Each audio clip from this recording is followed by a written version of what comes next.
House construction లో the most difficult and the funniest part watering. Difficult అని ఎందుకు అంటున్నానంటే క్యూరింగ్ సరిగ్గా చేయకపోతే వాల్స్ క్రాక్స్ రావచ్చు.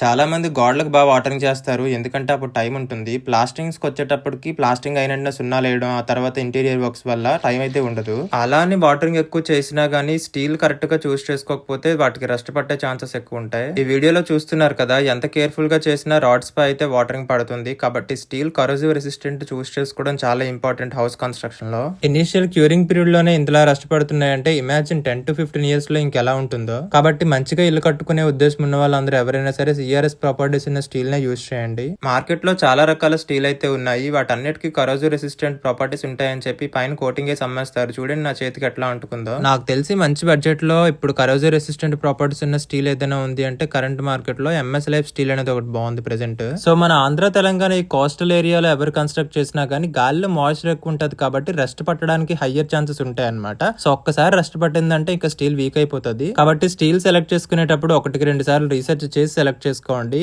సో బయట మార్కెట్ లో అయితే సిఆర్ఎస్ ప్రాపర్టీస్ లేకపోయినా కానీ కరోజివ్ రెసిస్టెంట్ చెప్పి చాలా అమ్మేస్తున్నారు. సో ఇప్పుడున్న మార్కెట్ లో ఎంఎస్ లైఫ్ స్టీల్ అనేది ఒకటి మంచి సిఆర్ఎస్ ప్రాపర్టీస్ జెన్యూన్ గా ప్రొవైడ్ చేస్తున్నారు. కాబట్టి చెక్ చేయండి ఎవరికైనా కావాల్సి వస్తే.